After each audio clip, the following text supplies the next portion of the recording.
सुनो जी, भैया भाभी माँ जी की पेंशन पर खूब ऐश कर रहे हैं। देखो ना, उन लोगों ने स्टेटस भी लगाया है। सभी मिलकर मंदिर घूमने के लिए गए हैं। माही ने अपने पति वरुण से शिकायत करते हुए कहा। तो वरुण उड़ती हुई नजर तस्वीर पर डालते हुए बोला, अरे ये मंदिर तो भैया भाभी के घर के पास में है। कौन सा ज़्यादा खर्च होता है इस मंदिर में जाने के लिए। माँ बाबूजी के जाने के बाद उदास रहती है। अच्छा है ना, भैया भाभी उन्हें ऐसी जगह पर लेकर जाते हैं, तो उसमें इतना सोचने वाली कौन सी बात है। तब माही गुस्से में कहने लगी, वो लोग उनकी पेंशन पर ऐश कर रहे हैं, हमें भी तो उस पेंशन में से कुछ मिलना चाहिए। वरुण स्तब्ध सा उसे देखता रह गया। फिर उसे धीरे से समझाते हुए बोला, माँ की पेंशन इतनी ज़्यादा भी नहीं है, माँ के भी तो खर्च होंगे। इतना कहकर वो ऑफिस जाने के लिए निकल गया। उसकी पत्नी बार बार पेंशन का नाम ले लेकर उसे उकसाने की कोशिश करती थी, लेकिन वरुण ज़्यादा प्रतिक्रिया नहीं देता था। इधर माही ने जेठ जी को फ़ोन मिलाया और कहने लगी, जेठ जी आप लोग तो बहुत चालाक हैं। माँ जी की सारी पेंशन आप लोग खुद खर्च करते हैं। अरे हम भी तो उनके बेटे बहू हैं ना, उनकी पेंशन पर हमारा भी अधिकार बनता है। छोटी बहू माही ने बेशर्मी से कहा। तो विनय हतप्रद रह गया। फोन स्पीकर पर था। माही की जेठानी अंजलि बीच में बोल पड़ी, छोटी, जिम्मेदारियां निभाने के समय तो तुम पीछे रही थी, और अब पेंशन की बात याद आ रही है। उस वक्त तुम लोग कहाँ थे जब माँ जी अकेलापन से जूझ रही थी। उस वक्त तुम लोग माँ जी को अपने साथ रखने के लिए तैयार नहीं थे, और वो गांव में अकेली पड़ी हुई थी। हम लोग उन्हें अपने पास लेकर आए। अब उनकी पेंशन हमने ही शुरू करवाई है, और तुम लोग पेंशन के लालच में पागल हो रहे हो। तब माही ने गुस्से में फ़ोन काट दिया। लेकिन 2 दिनों के बाद वो अपने पति वरुण के साथ घर पर आ धमकी। उन दोनों को वहां पर अचानक देखकर विनय और अंजलि हैरान थे। वहीं जानकी जी काफ़ी दुखी हो गई थी। उन्हें यकीन नहीं हो रहा था कि उनका बेटा भी पेंशन के लालच में यहाँ तक दौड़ता हुआ चला आएगा। वो सोचती थी कि छोटी बहू तो दूसरे घर से आई है, उनकी तकलीफ़ों को नहीं जानती होगी, लेकिन बेटे से उन्हें ऐसी उम्मीद नहीं थी। पहले तो अंजलि ने सबके लिए चाय नाश्ता तैयार किया। चाय पीते पीते ही माहौल गर्म हो चुका था। माही अपनी सास से कहने लगी, माँ जी, हम भी आपके बेटा बहू हैं। आपकी पेंशन पर हमारा भी बराबर का अधिकार बनता है। आपकी आधी पेंशन हमें भी चाहिए। वरुण खामोश था। जानकी जी ने उसकी आंखों में झांकते हुए कहा, तू भी बोल, क्या तुझे भी मेरी पेंशन चाहिए। वरुण अभी कुछ बोलता, इससे पहले ही माही गुस्से में कहने लगी, ये क्या बोलेंगे, ये तो आपके सामने जुबान भी नहीं खोलते हैं। मैं ही जिद करके इन्हें यहाँ लेकर आई हूँ।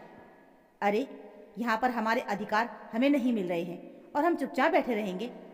तब विनय गंभीर आवाज में बोला, छोटी बहू, अगर तुम्हें माँ की पेंशन चाहिए तो तुम माँ को अपने साथ ले जाओ, उनकी सेवा करो और उनकी पेंशन पर अधिकार जमाओ।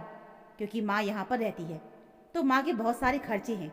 उनकी दवाइयाँ, फल, दूध, सबका खर्चा उनकी पेंशन से ही निकल आता है। मेरी कमाई तो इतनी ज़्यादा नहीं है, इसलिए माँ की पेंशन में उनके ऊपर ही खर्च करता हूँ।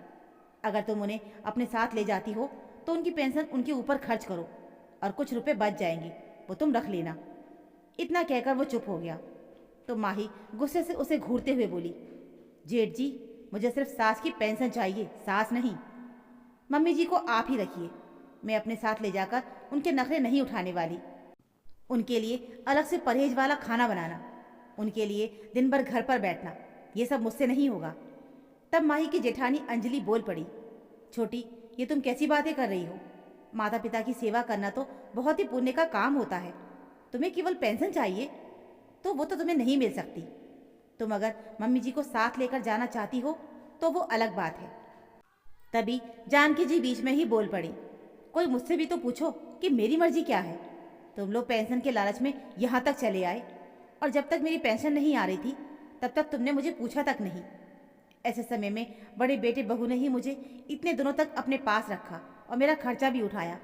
तो अब पेंशन मिलने के बाद मैं यहाँ से कहीं नहीं जाने वाली। और माँ ही तुम्हें तो बस मेरी पेंशन का ही लालच है ना। मेरी पेंशन पर तुम्हारा कोई अधिकार नहीं बनता, ये मैं कहती हूँ। और तुम्हारे लालच को देखते हुए मैंने एक और फैसला लिया है। गांव में जो घर है, अब वो घर मैं बड़ी बहू के बच्चों के नाम करने जा रही हूँ। तुम लोगों को उसमें से कुछ नहीं मिलेगा। ये सुनते ही वो दंग रह गई और कहने लगी, ये हरगिज़ नहीं हो सकता। उस संपत्ति पर हमारा भी बराबर का अधिकार बनता है। तब जानकी जी ने धीरे से मुस्कुराते हुए कहा, वो संपत्ति मेरे पति ने अपनी कमाई से बनवाई थी। ज़मीन मेरे नाम पर लिया हुआ है तो वो घर मेरा है। उस घर को मैं जिसे चाहे उसे दूँ। तुम मुझे रोकने वाली कौन होती हो? तुम्हें जहाँ जाना है जाओ, जो करना है कर लो, लेकिन फैसला मेरे ही हक में आएगा। अब तुम दोनों यहाँ से चले जाओ, क्योंकि ना तो तुम दोनों को पेंशन मिलेगी और ना ही माँ मिलेगी।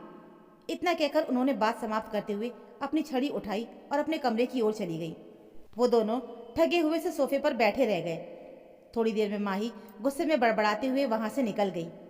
लगता है बुढ़ापे में इन लोगों ने मम्मी जी का दिमाग खराब कर दिया है। वो कितना भी झगड़ ले, लेकिन उसे कुछ नहीं मिला। इधर घर पहुंचने के बाद वरुण किसी काम के बहाने बाहर निकला और उसने फ़ोन करके अपनी माँ से कहा, माँ, तुमने बिल्कुल सही आईना दिखाया मेरी पत्नी को। मैंने उसे बहुत बार समझाया कि माँ की पेंशन पर हमारा कोई अधिकार नहीं बनता, लेकिन उसने मेरी बात नहीं मानी। अच्छा हुआ तो तुमने गांव वाला घर भी भैया और बच्चों के नाम कर दिया। जब मैं उसे कहता था कि माँ को अपने पास बुलाकर उनकी सेवा करते हैं तो वो इनकार करती थी, और तुम्हारी पेंशन की खबर मिलते ही वो पेंशन के लिए झगड़ने लगी। ऐसी औरत को तो सचमुच में कुछ नहीं मिलना चाहिए। यह सुनकर जानकी जी का मन भर आया और वो सोचने लगी कि मेरे बेटे की कोई गलती नहीं थी, लेकिन मेरी बहू ही लालची है। उन्होंने भरे गले से कहा, बेटा, बहू के चक्कर में मैं तुझे तेरे अधिकार से वंचित करके गलती करूंगी। तब वरुण भरे गले से बोला, माँ, मेरे जीवन में किसी चीज़ की कोई कमी नहीं है। मैंने तो इस शहर में अपना घर भी खरीद लिया है और एक प्लॉट भी ले रखा है। तुम वो घर भैया के नाम ही कर दो, क्योंकि पैतृक धरोहर को भैया ही अच्छे से संभालेंगे। मुझे तो बस तुम्हारा प्यार और आशीर्वाद चाहिए। बेटे के ऊंचे विचार सुनकर जानकी जी की आंखें खुशी के मारे भर आईं और उन्होंने उसे खूब आशीर्वाद दिया। वरुण बीच बीच में अपनी माँ से मिलने के लिए जाता था, लेकिन ये बात वो अपनी पत्नी को नहीं बताता था। उसे खुशी उस बात की भी थी कि भैया भाभी के साथ माँ खुश और संतुष्ट है। दोस्तों, माता पिता की सेवा सौदेबाजी का विषय नहीं होता। जो लोग केवल स्वार्थ और लालच से रिश्ते निभाते हैं वो अंत में खाली हाथ ही रह जाते हैं, जबकि जो निस्वार्थ भाव से जिम्मेदारी निभाते हैं वही सच्चे अधिकार के हकदार होते हैं। बुजुर्गों का सम्मान और देखभाल कर्तव्य है, और जहाँ कर्तव्य निभाया जाता है वही सुकून, आशीर्वाद और स्थायी खुशी अपने आप चली आती है। तो दोस्तों, कैसी लगी आपको हमारी ये कहानी, हमें कमेंट बॉक्स में ज़रूर बताइएगा। कहानी अच्छी लगी हो तो प्लीज़ वीडियो को लाइक और चैनल को सब्सक्राइब ज़रूर कर लीजिएगा। मिलते हैं फिर एक और नई कहानी के साथ। तब तक के लिए धन्यवाद।